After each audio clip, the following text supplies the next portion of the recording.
What is it that you enjoy about your current relationship with Snyder Diamond? We've been doing business with Snyder Diamond since day one, and dealing with Russ is a pleasure because Russ gets it. He understands new products, he understands the unique new products that come to market, and if he believes in them, he'll make the investment in time and money to promote them and to make them available to his clients. He wants his customers to enjoy the availability of unique products, and it's just good to work with someone who understands that and offers their clients the value that is not just a product, but it's an education to introduce them to new products. And it's just a pleasure to work with someone with that level of appreciation for our product line. You told me that one of the things you enjoy most about your work is developing products. What are you developing right now that you're most excited about? I'm not sure I can talk about that. Well, there are a lot of professional products on the market now, and that's something that we're proud of because we were the first, but there's a lot of other products like ours, so we're in the process of taking the professional category to a different level now. And we will be introducing a product line in the upcoming months that will be the ultimate professional range and other associated products that will be something different and unique that only Viking will offer, and we're real excited about that. And it will be something that any chef at any level will be able to use, but it'll be a serious range, I assure you. Okay. And what consumer trends that you're seeing right now do you think are most interesting? Well, consumer trends right now are focused on value, and the consumer has gotten a whole lot wiser over the years because of the internet. So you've got to keep that in mind now, and you've got to accommodate that need or demand on the part of the distributors, consumer. So we've got to allow our consumer to learn as much as possible about our product in the most convenient way, internet and other means, because it's a smarter consumer these days, and they want to do their research, and by the time they walk into some dealers, they've already done all their research, and now they just want to lay their hands on the product and confirm what they've already learned. So it's just a new consumer now. Design trends, they tend to cycle, and it just kind of depends on the market. There are certain trends that are popular in some areas like Southern California, and then in New York it might be something entirely different.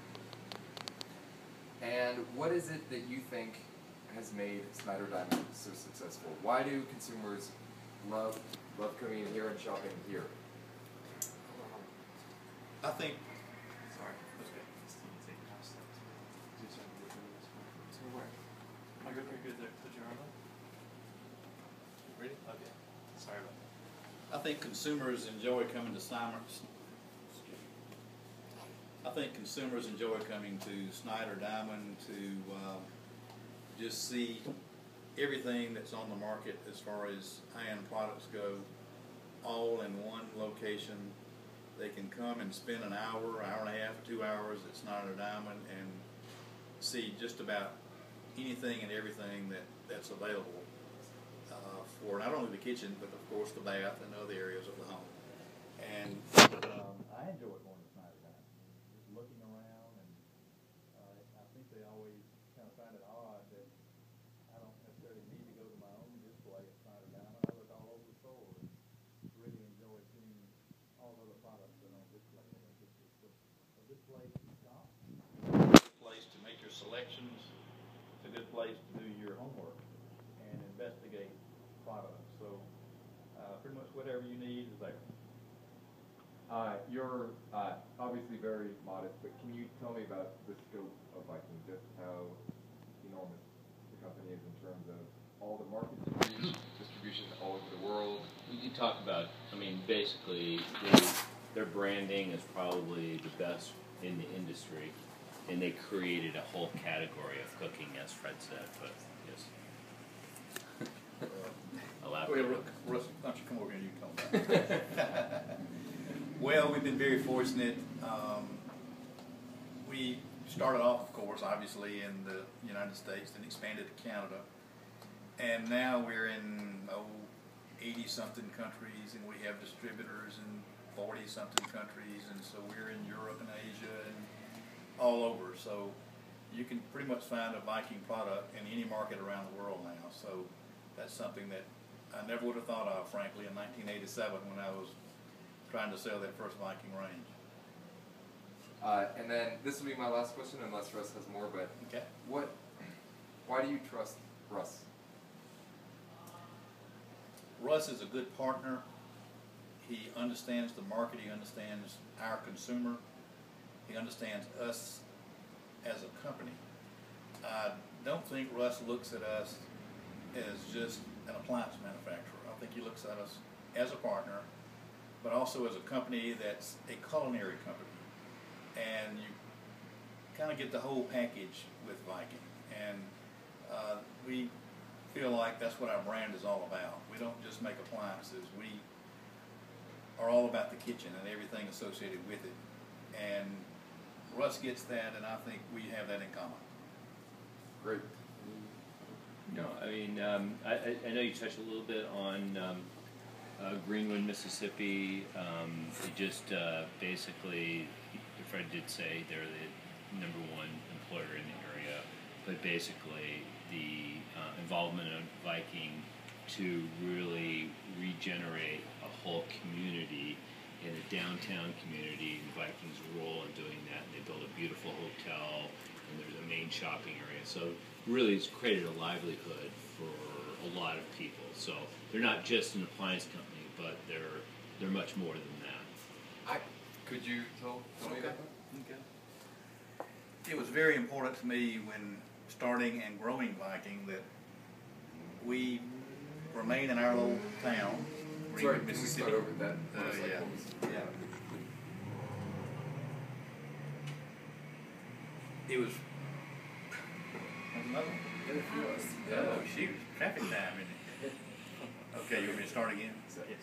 It was very important to me when I was growing Viking that we remain in our community, Greenwood, Mississippi, but not just stay there, but help develop the community, help build the community, and frankly, help save the community. We're in a very impoverished area, and we were losing industrial employment, and so it became a mission of mine to not only retain industrial employment, but to grow it and increase it, and to help rebuild our community and make it a vibrant community again. So we felt it extremely important to be a really good corporate citizen and to help the community in any way that we could. So my first office was in downtown Greenwood, which was really a deteriorating part of town at that time. So we restored our corporate office there, little corporate office, and then when we needed more space, we would move elsewhere downtown. So we ended up making an impact on downtown Greenwood that I think inspired others to try to save downtown Greenwood. And now we have one of the most attractive little downtowns in the state of Mississippi and in the South. So that's something I'm very proud of, and I think that's paid off. The employees love the idea that Viking helped build and develop Greenwood, and it's just a source of company pride, which is really good. It's just great. Yeah, and just the family atmosphere of the company and the just the legacy they've created in terms of Fred, and that's like a family atmosphere. And I think as a family business, started as a family business, and there's a lot of similarities between our company and Viking, just on how they treat their people and just the sense of pride the Viking employees have, and factory workers and customer service people, and very warm and genuine, just everybody. And it's always a pleasure to go to Viking to see, or have them come here. It's like seeing family, friends that you haven't seen in a long time. Thank you, Russ. I appreciate that. I came from a family company, and that culture just kind of found itself at Viking also, and it was not calculated or deliberate. It was just a natural thing, and so we've grown into a much larger company, but we're still a very close-knit family operation. We all care about each other. We care about our neighbors. We consider ourselves family, and we do everything in the world we can to help each other any way that we can. So that's just, it's important to us, but it also comes naturally, and we treasure that and cherish that, and that's something we never want to lose. And it's been an important part of our company, and it's helped us be successful, frankly. And we're considered to be a happy company, and we always want to be a happy company. Okay.